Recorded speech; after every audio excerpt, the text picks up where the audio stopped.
Stories compel because they express in narrative form what begins in bodies. So declares Arthur Frank in his 2010 Socio-Narratology, Letting Stories Breathe. Stories compel because they express what begins in bodies. Stories also compel because in their very telling they infect and affect bodies as well. Neuroscience demonstrates that a captivating narrative activates the same neurological pathways that process sights, sounds, tastes, and movements in real life. Our very brains undergo physiological change when stories lure us into their imaginary worlds. What happens to those of us fully ensconced in the normativity of adulthood when we encounter biblical stories of children? Granted, biblical children are often casualties in overarching narrative agendas. If not completely invisible, they are usually background props, portrayed as knowing little, saying less, and performing most of their activities off stage. And yet, because childhood is an experience we all share, even the slightest probing of child characters, asking what is happening in and to their bodies, does not simply engender sympathy, it prompts identification. As literary theorist Mark Curry explains, sympathy amounts to little more than a feeling of goodwill toward a character. Identification suggests self-recognition.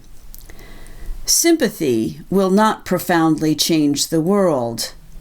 Identification, on the other hand, touches subjectivity in a more profound way.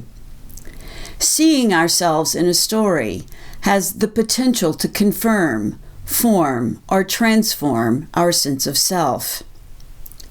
Identification with a child character speaks to who we are as former children, adult children, caretakers of children, and even adults who act like children.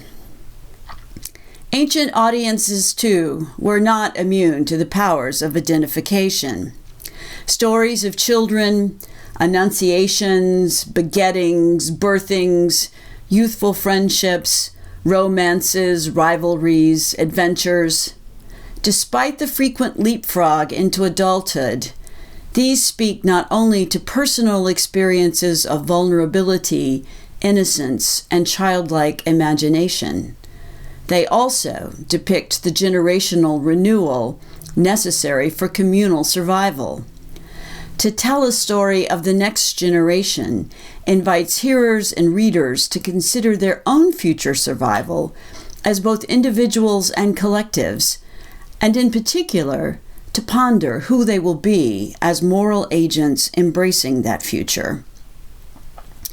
So how exactly do the character constructions, behaviors, and plot situations of the Bible's children elicit identification and work to construct and maintain group identity? To address this question, we first examine how biblical narratives do the work of identity construction. Then we turn to how these narratives employ child laborers to express particularly precarious or troubling situations where communal hopes, fears, and self-understandings diverge. To understand how communal stories constitute and sustain group identity, we turn to the field of socio-narratology. Social philosopher David Carr writes, "A community exists by virtue of a story which is articulated and accepted, which typically concerns the group's origins and its destiny, and which interprets what is happening now in light of these two temporal poles. Nor is the prospect of death irrelevant in such cases, since the group must deal not only with the possible external threats of destruction, but also with its own centrifugal tendency to fragment. One need only consider the current contentious debates over which lives matter and whose histories are remembered to glimpse what is at stake in this dynamic. Communal stories utilize the past and the future to explicate the present, while at the same time, the community's present, with its external pressures and internal quandaries, shapes how the past is remembered and how the future might be envisioned. To quote William Faulkner's famous adage, "The past is never dead. It isn't even past," to which we might add, the future is never simply what lies ahead. It's already here, shaping our present. To complicate matters further, the present is a moving target, fluid and ever-expanding, encompassing not simply the subjectivities who produced and first heard the story, but all those who subsequently engage it. Consequently, for a communal story to achieve its identity-constructing function, it must accommodate multiple perspectives. It must honor and perform the multidimensionality of truth-telling. To use the language of narrative ethnographer Michael Jackson, a communal story must invoke and counterpoint various points of view. It must cast doubt on the possibility of resolving ethical dilemmas according to any one principle or on any a priori grounds. Biblical narrative, in all its many manifestations, reflects this kind of multifaceted storytelling that faces both outward and inward. To co-opt the words of literary theorist Monica Fluternick, it answers the glance of the other, but it also scrutinizes the communal self in a way that accommodates multiple self-understandings. Consequently, the Bible's characters, events, and discourses do multi-dimensional work. On one level, the characters are credible individuals who elicit our identification. Their stories have dramatic flair, and on occasion, great special effects. They are replete with interpersonal tensions and plot complications, appealing to basic human interests and concerns. But on another level, the characters are also figures who bear more demanding cultural burdens. Without forfeiting their personal appeal as individuals, these characters, and child characters are no exception, they also assume the roles of metaphors, ciphers, and signifiers. They function as symbols of larger groups, institutions, ideologies, attitudes, even emotions.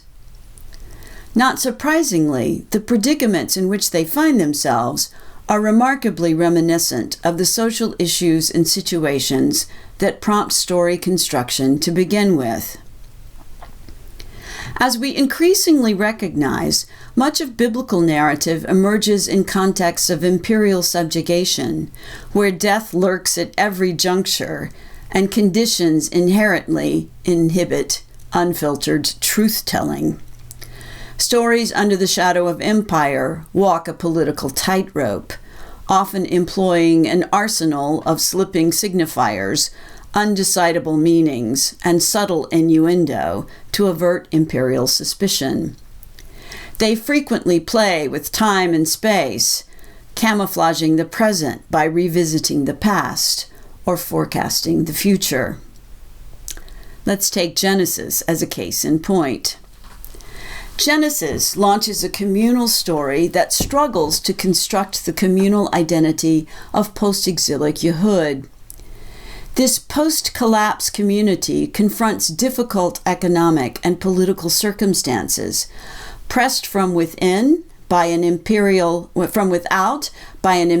colonizer assiduously extracting tribute, labor, and area resources, and strained from within by an economy dependent upon collaboration with the empire, by competition with other proximate Persian provinces and ethnic groups, and by an influx of immigrants who contribute to already existing challenges of class distinctions, cultural diversity, competition for resources, and conflicting social values. As Roland Bohr has pointed out, the Persian methods of economic extraction, taxation, and tribute depended heavily on palatine estates overseen by landholders connected to empire. These large estates were easily monitored and targeted levels of productivity far in excess of typical village subsistence farming. As producers of basic necessities, as well as luxury items for the imperial elite, these estates streamlined the extraction process, making it easier for the empire to collect its desired goods and revenue. The ensuing class disparity and the pressure to keep the landholdings of the wealthy class intact and even expanding create the kind of crisis described in Nehemiah 5, where the common people, in debt to and exploited by affluent landowners, protest that their children are confronting starvation, slavery, and sexual assault. Reflecting this double threat from within and without, Genesis adopts a Janus face on several fronts, concerning itself not only with communal origins, but also with communal destiny, punctuating its narrative memories of the past with visions of future political oppression and displacement, as well as promises of future land ownership, material blessing, numerous progeny, and even the possession of enemy gates. These impending trials and triumphs acknowledge the reality of, but also project the endurance of, perhaps even victory over, not only imperial bondage, but competing ethnic groups in the same locale. These two temporal poles, a reinvented past of promise and entitlement, and a projected future of endurance, prosperity, expansion, and political ascendancy, frame a narrative stage where Yehud's social dramas are played out. Thus, we find Father Abraham immigrating from the land of the Chaldeans, the very people who conquer Israel and deport its nobility. He lives among strangers in a land promised, but with the exception of a burial plot, not deeded to him. The promised land is a place of disappointment, with frequent famine, residents already firmly entrenched, and land hardly free for the taking. His family is plagued with issues of underpopulation. His wealth is acquired through compromise with the politically powerful. And each generation has its share of conflicts, separations, and disputes over inheritance and natural resources. Moreover, the ideal genealogically promoted identity of similitude, endogamy, shared geographical origins and experiences, a mutual sense of entitlement, erodes with each generation. The line of marriages between siblings, Abraham and Sarah, then cousins, Isaac and Rebekah, then siblings and cousins, Jacob and Rachel and Leah, all hailing from the land beyond the river, is eventually interrupted by a heap of stones that mark a sworn boundary of familial separation. An idyllic vision of unity and connection fractures subtly but irreparably with Jacob's 13 children, who must find mates among the people of the land, or in the case of Joseph, abroad in Egypt. But the idyll of mono-identity also begins to fray from the first moment, if not when Abram surrenders Sarai to Pharaoh's harem, then certainly when he takes Hagar the Egyptian as a second wife. Even while in the womb, Hagar and Abraham's son Ishmael is branded as both related and foreign, as both belonging to the family and dispossessed. He's a child heard by God, and yet he is born to one known as Hagar, the stranger.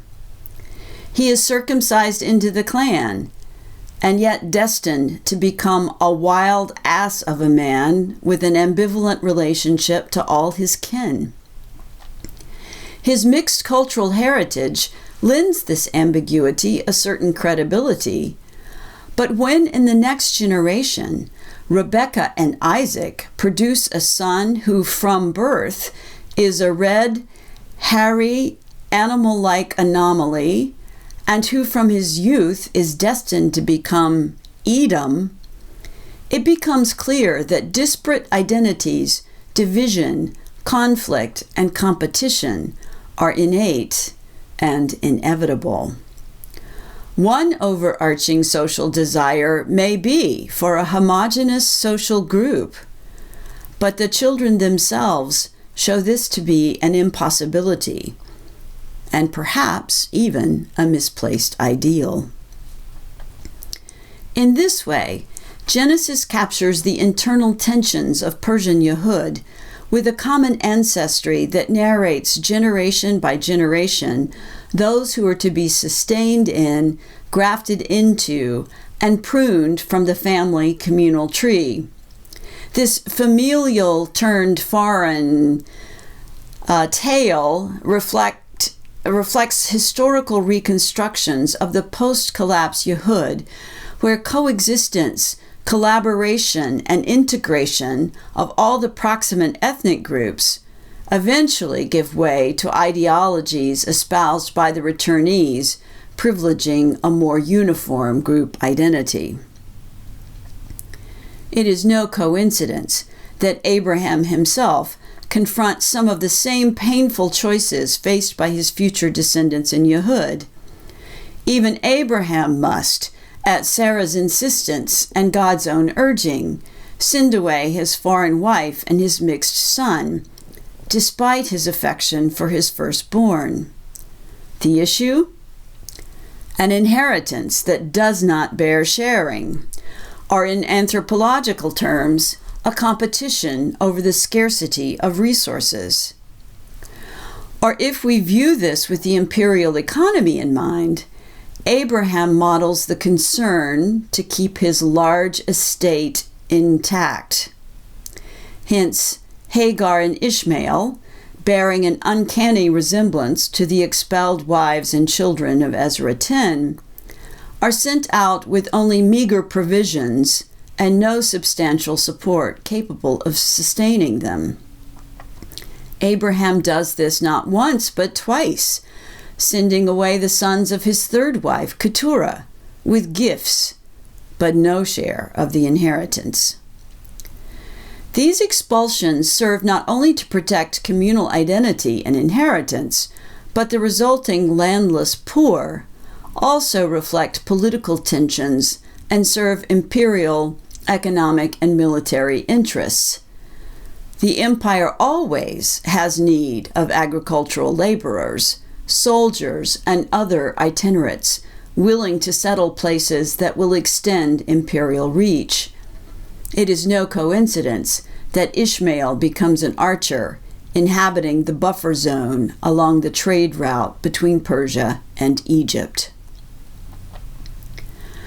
But lest we think that the story simply serves to undergird the ethnic rigidity of Ezra and Nehemiah and to justify economic practices amenable to empire, the subjectivities of Hagar and Ishmael complicate the production of meaning. Recall Frank's dictum, "Stories compel because they express in narrative form what begins in bodies." Genesis is nothing if not a narrative about bodies. Old bodies, migrating bodies, traded bodies, barren bodies, surrogate bodies, enslaved bodies, pregnant bodies, assaulted bodies. So many beginnings in bodies, culminating in the consummate body of a baby boy, a symbolic key to the future. Although Ishmael is more of an object than a subject of action and speech, his presence is ubiquitous from the moment he is born. His name, God hears, a perpetual signifier of divine attention and favor. Abraham has high hopes for this firstborn son, and is first incredulous, then outright displeased at the idea that a second son would take his place. As proleptic readers, we know our subject positions have been scripted to advocate for Sarah and Isaac. But when the narrative spotlight shifts to the evicted Hagar and Ishmael, we are forced to leave Abraham's encampment and follow them into the desert, repositioning ourselves as subjects in this ongoing story. Even before their water skin is empty or their cries waft to the heavens, we are pondering our own bodies and those of our children, betrayed, banished, lost, hungry, dehydrated, alone.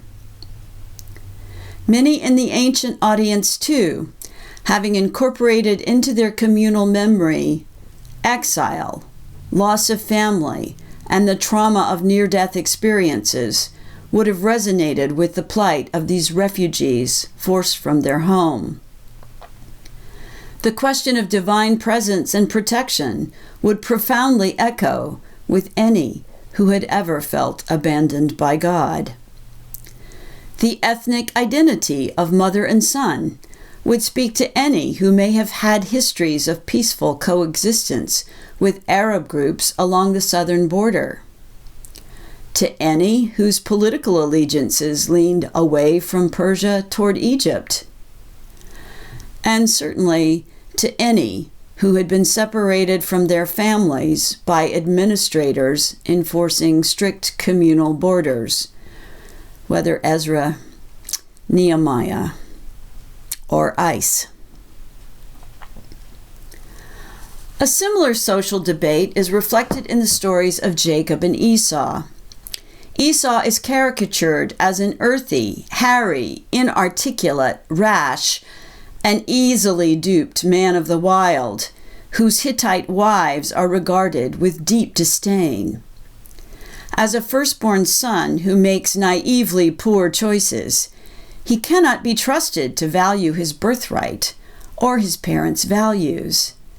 And yet, when he weeps over the loss of his father's blessing, we feel most profoundly the crux of a communal quandary. Have you but one blessing?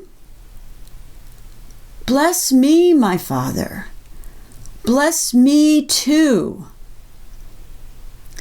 Is there only one group who deserves to flourish? Is blessing indeed an unshareable commodity? Must success and prosperity be a zero-sum game? And Jacob, a clear illustration of recent studies asserting that children who lie are typically more intellectually gifted than those who do not, is a poster child for economic achievement. But while Jacob's trickery and wizardry in animal husbandry demonstrate that Israel far surpasses Edom in ingenuity and productivity, the story makes no bones about the relational costs of his resourcefulness. Blessing, it seems, comes with a requisite limp and a life of sorrow. To complicate the communal debate even further, both Ishmael and Isaac and Jacob and Esau act to defy the pruning of the family tree. Isaac chooses to live in geographical proximity to Ishmael. Jacob reunites with Esau, claiming that seeing his face is like seeing the face of God. And both sets of brothers unite in the burials of their fathers, a gesture insisting that, despite the actions of their parents and the deity in charge, despite the differences in their characters, the children are yet connected and accountable to one another, even as they eventually go their separate ways.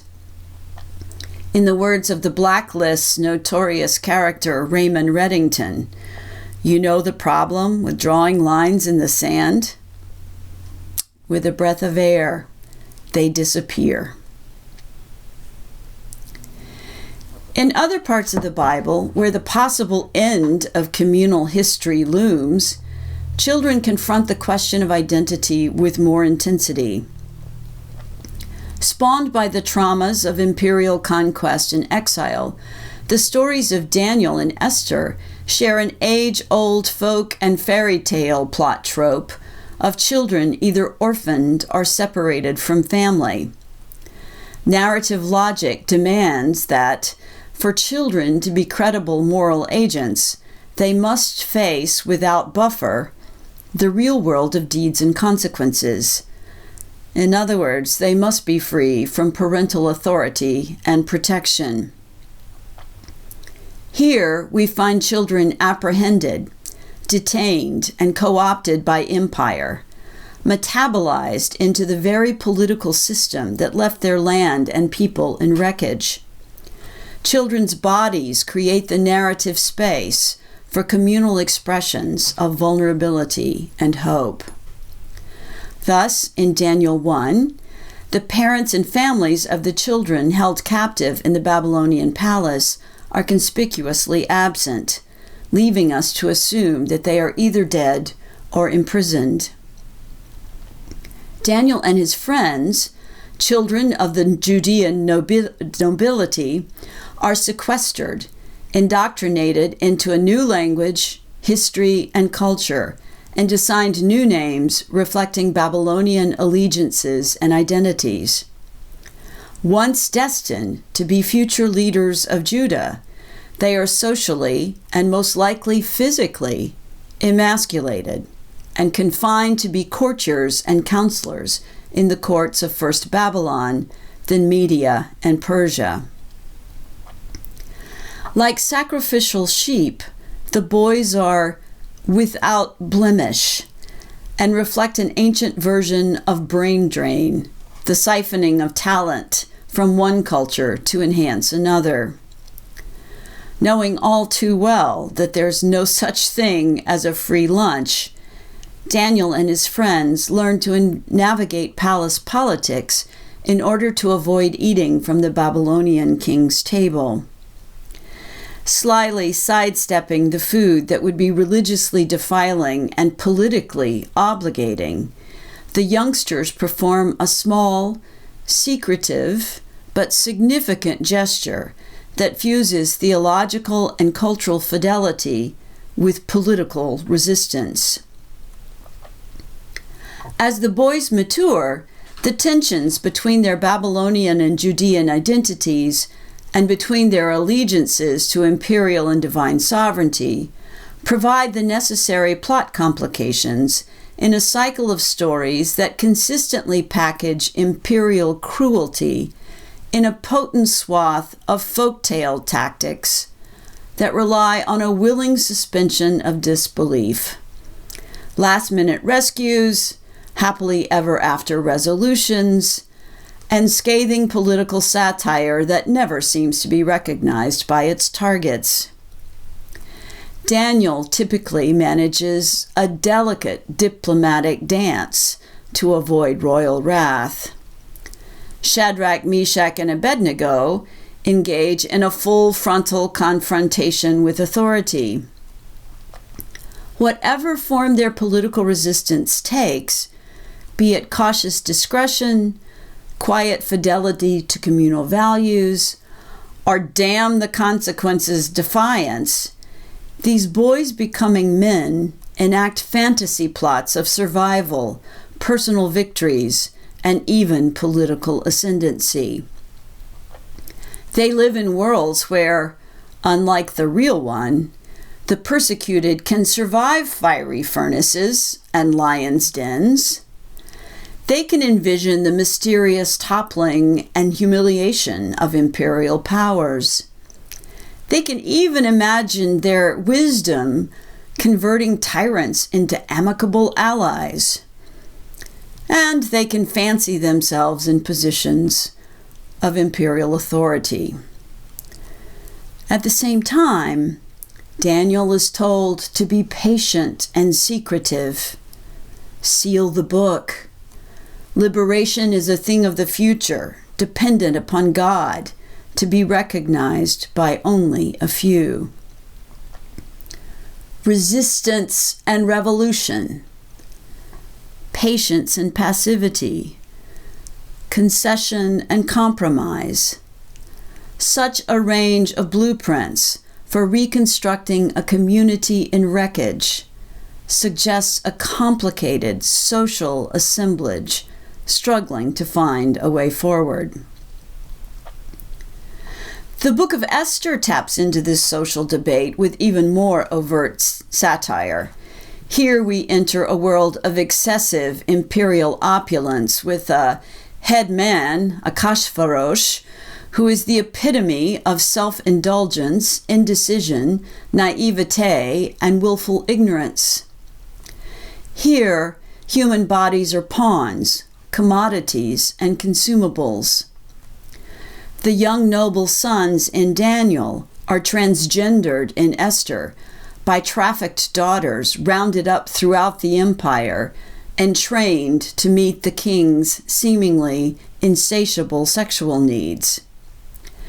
The girls, ripped from their families and communities, are, like the boys of Daniel, to be ingested by the very empire that holds their people in servitude.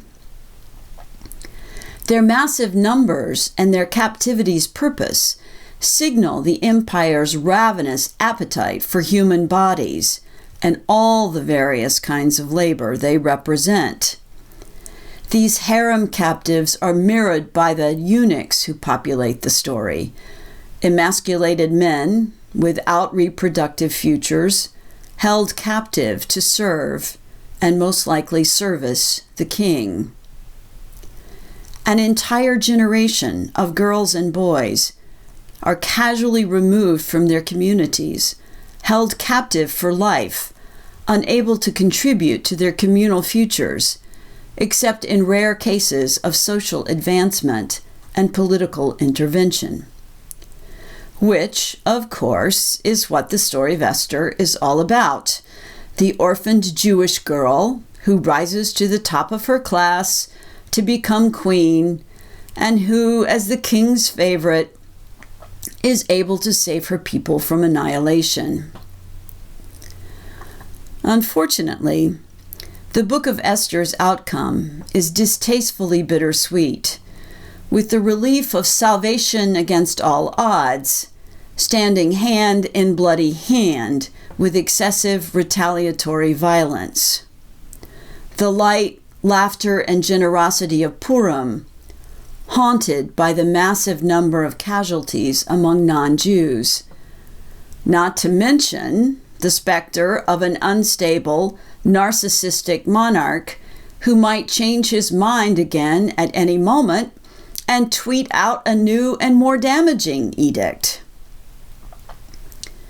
In the end, we witness a self-assured and influential Esther asking for additional retribution, and an imposing Mordecai impersonating the ostentatious king and implementing additional, more austere, imperial taxation policies on everyone, the Jews included. This Jewish success story inspires hope for some, but is a sober dose for others, demonstrating yet again the seductive links among power, myopia, and corruption.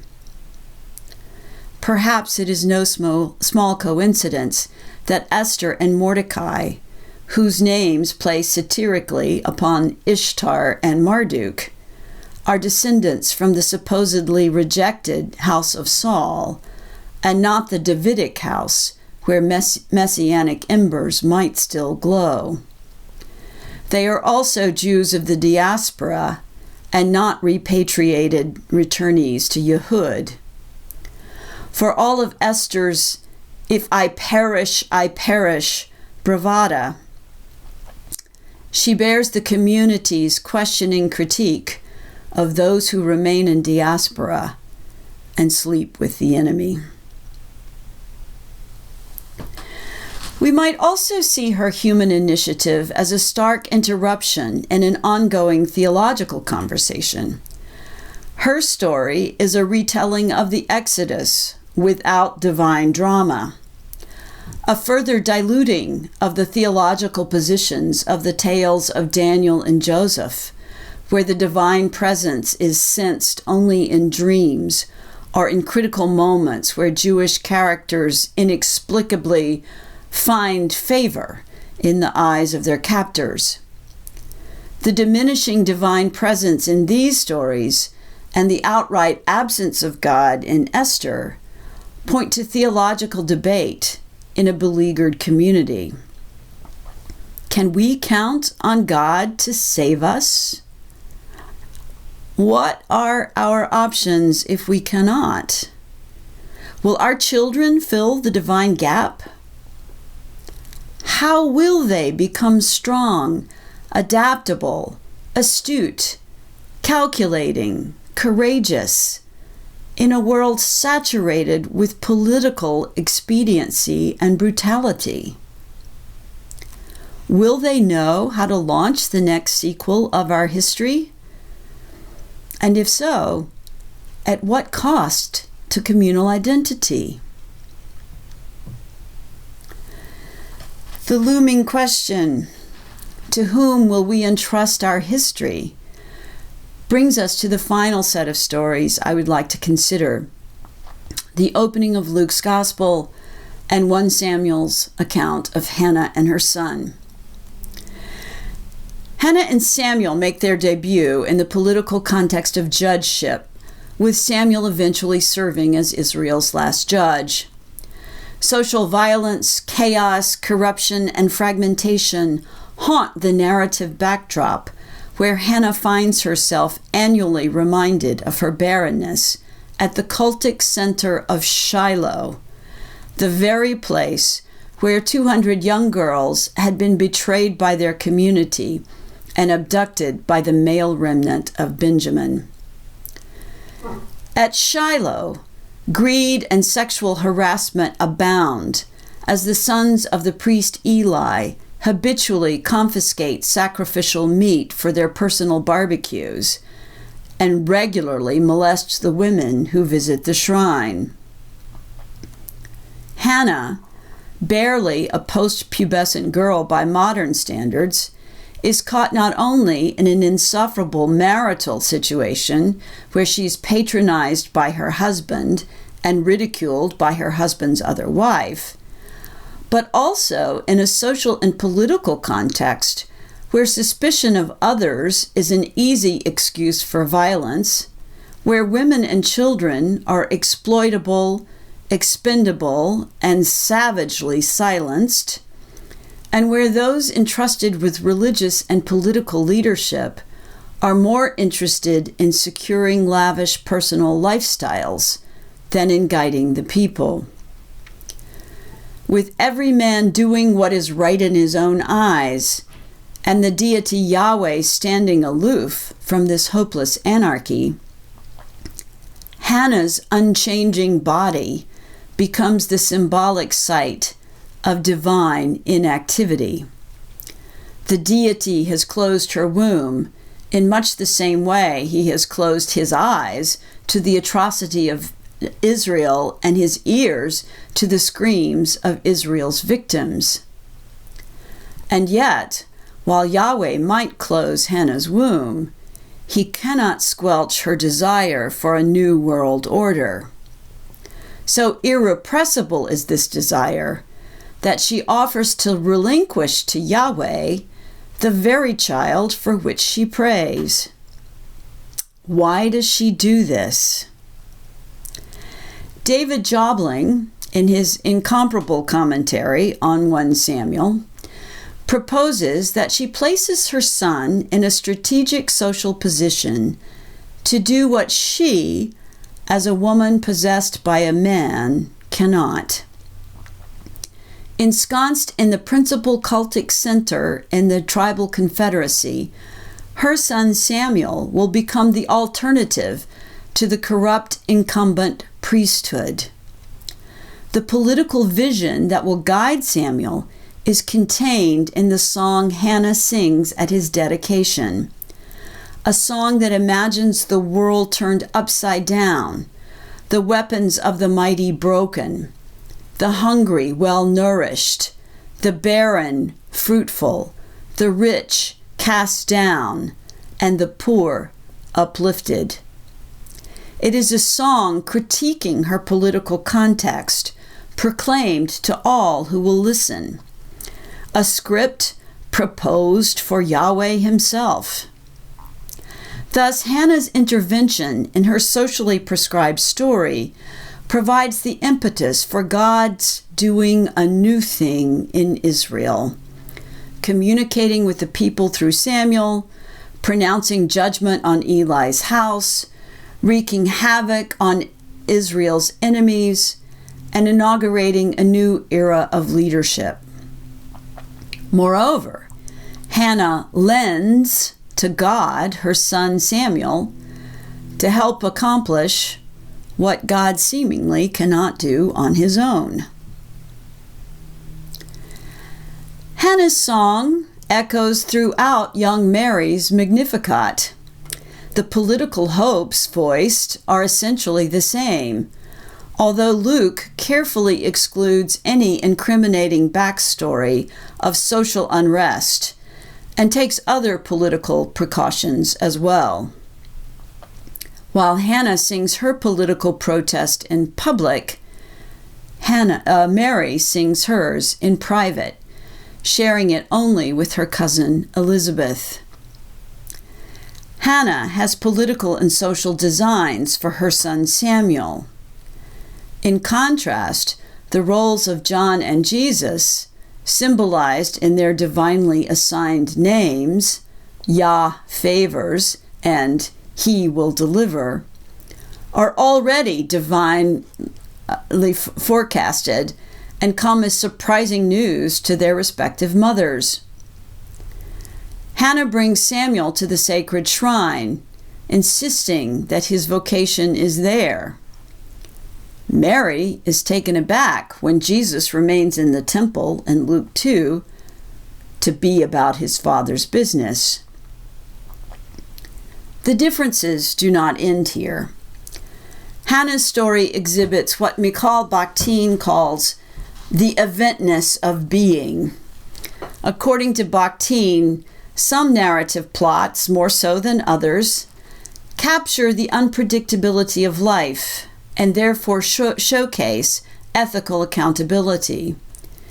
Each step taken by the protagonist is an indeterminate, unpredictable, but answerable deed set against a range of alternative behaviors and outcomes.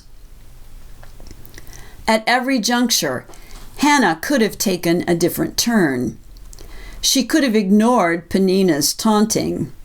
She could have accepted Elkanah's feeble attempts to console her. She could have let the machinations of Eli's sons dissuade her from going to pray. She could have despaired of Yahweh's help. She could have recoiled in response to Eli's scolding. She could have defaulted on her vow to relinquish Samuel. She could have surrendered him at Elkanah's insistence before he was weaned. She could have failed to support him once he was at Shiloh. And she certainly could have kept her subversive politics to herself.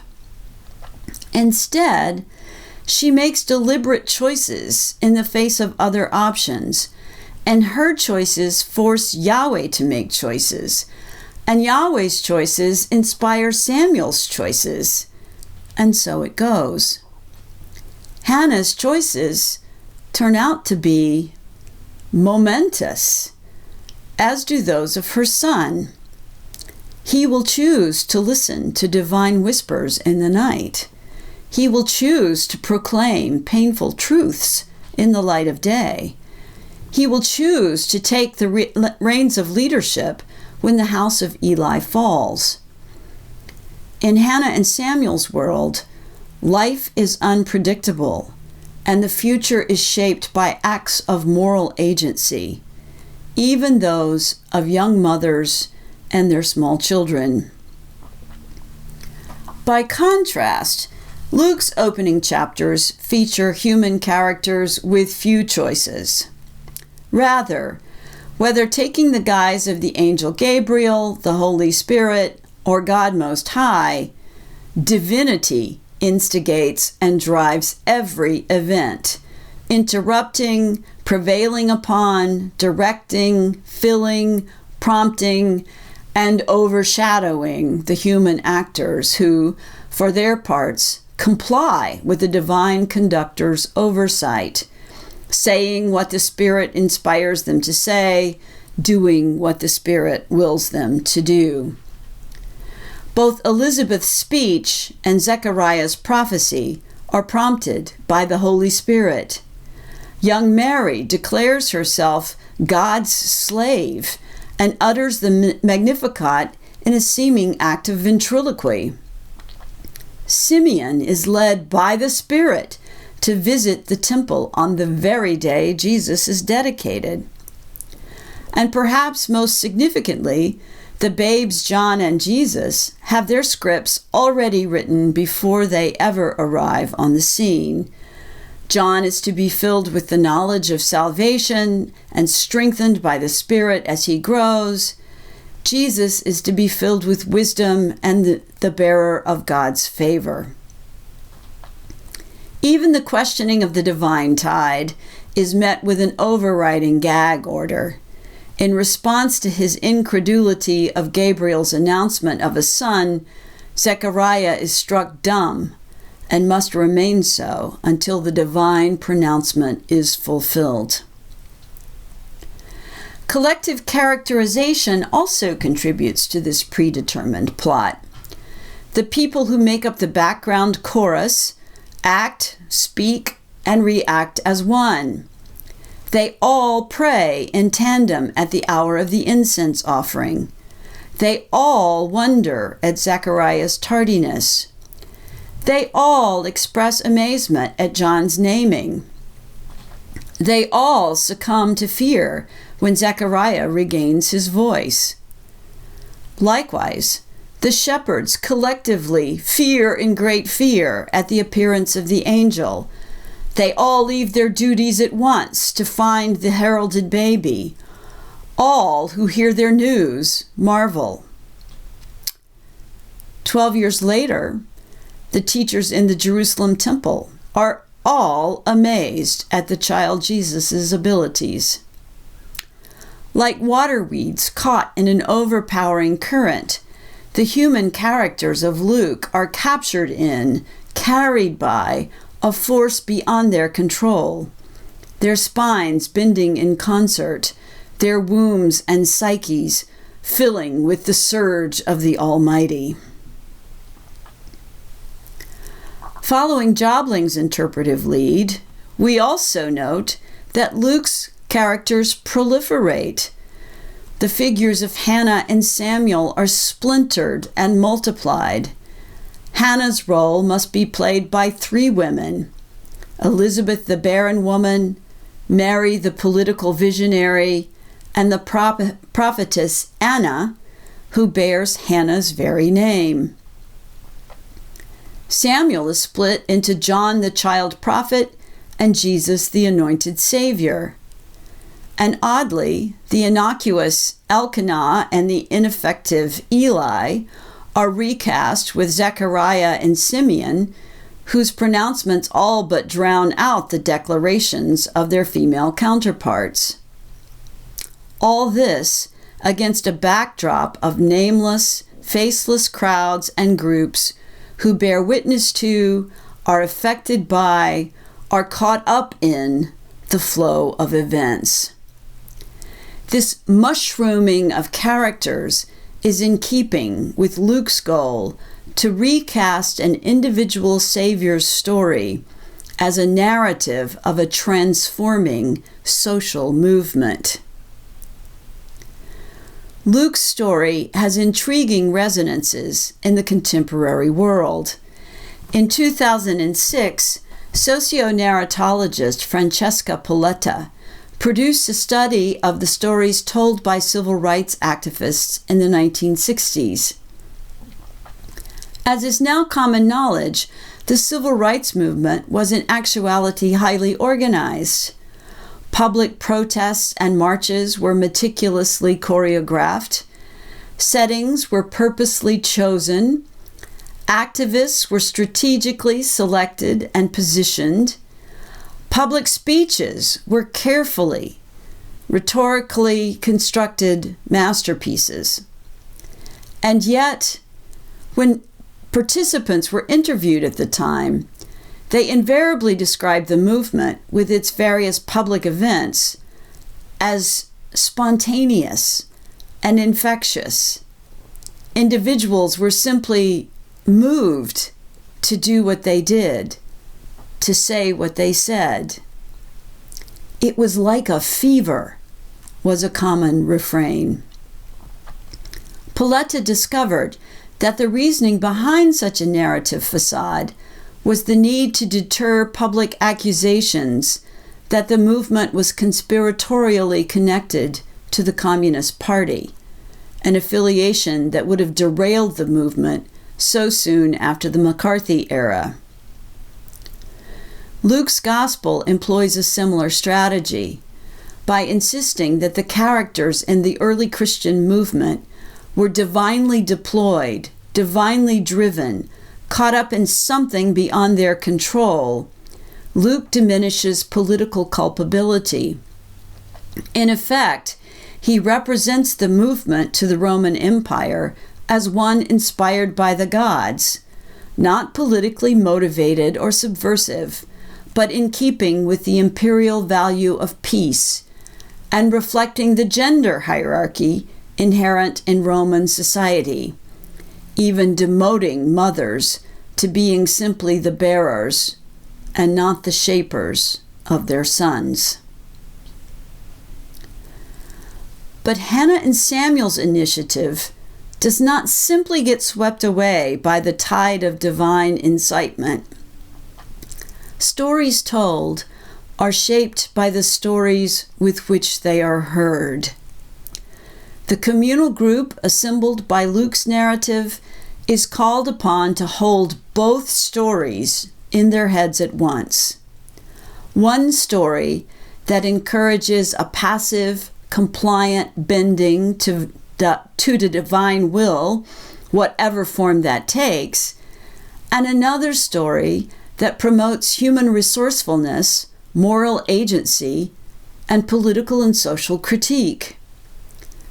What this points to is a complex group assemblage, a multiplicity of audiences, outsiders who only hear the remarkable but politically benign story Luke is telling them, and a diverse group of insiders, some of whom are resigned to life under empire and trusting in the divine direction of history, and some of whom are remembering Hannah and Samuel, entertaining revolutionary ideas and taking seriously their moral obligation to advance change in whatever subversive way possible. It is no accident, I suspect, that the seeds of change and subversion begin in narrativized family context. Family life is the one place ancient women would have had a modicum of authority and immeasurable influence. How better to ensure a different future than to create story worlds that construct children as insightful instruments of change? In short, Luke's multi-scoped introduction advances the Christian movement by making room for the old and the young, for the socially and politically compliant and obedient, as well as for the socially and politically active and resistant. In this way, Luke creates the space for an expansive Christian identity and proposes multiple ways its readers and hearers can position themselves, their beliefs, and their actions in the world and in history. We have taken only a few soundings in the Bible's narrative sea, but I would yet venture that if stories compel because they begin in bodies, then stories that involve children's bodies elicit a particular kind of identification, both from ancient communities and from contemporary readers. Biblical children who are eagerly awaited, who are born and survive against all odds, who find themselves strangers in strange lands without the safety and support of family, whose bodies are trafficked, whose talents are exploited, who are tasked to serve as intermediaries and savior figures.